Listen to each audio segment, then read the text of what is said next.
Le shiatsu, alors c'est un mot japonais qui se compose en deux parties. La première partie c'est donc shi, qui signifie le doigt, ou les doigts, et atsu, pression. Donc en fait le shiatsu, c'est une technique manuelle japonaise qui consiste en des pressions du doigt sur des points d'acupuncture sur le corps. Alors c'est une discipline qui est pas récente mais pas très ancienne non plus parce qu'elle date de 1920 à peu près.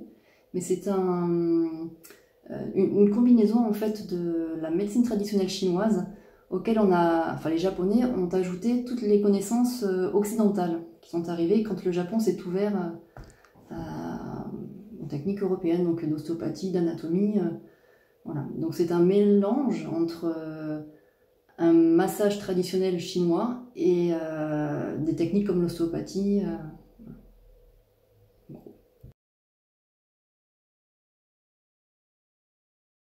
Le shiatsu s'adresse à tout le monde, du nourrisson à la personne âgée.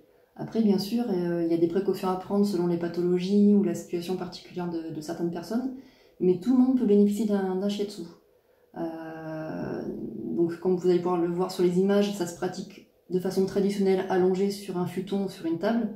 Après, pour des personnes qui ne peuvent pas s'allonger, on peut pratiquer aussi sur une chaise, assis, ou voilà, par exemple, j'interviens sur une personne âgée en EHPAD. On travaille assis sur son lit ou allongé sur son lit avec des pressions beaucoup plus douces.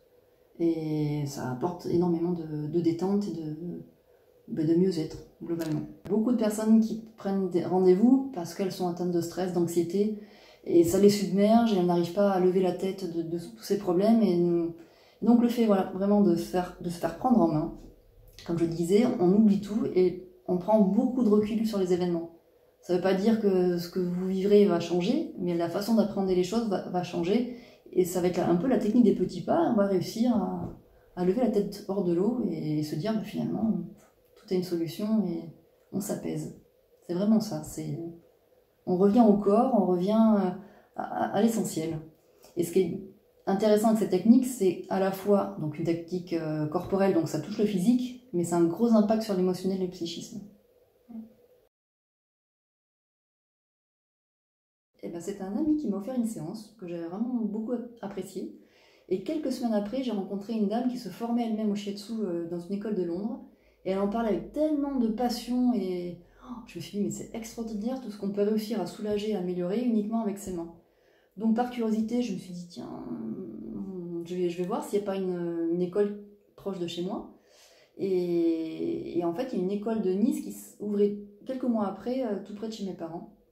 Donc c'est un cursus sur 3 ans. Au départ, je me suis formée la première année pour mon plaisir. Et au bout de la première année, je me suis dit, je ne vais pas m'arrêter là. Et j'ai fait le cursus complet, sans me dire que j'en ferais une profession. Et puis, en fait, la passion aussi a pris le dessus. Et j'ai quitté mon emploi pour me lancer dans cette aventure du shiatsu. Et ça fait maintenant 10 ans. Oui, 10 ans, 2013.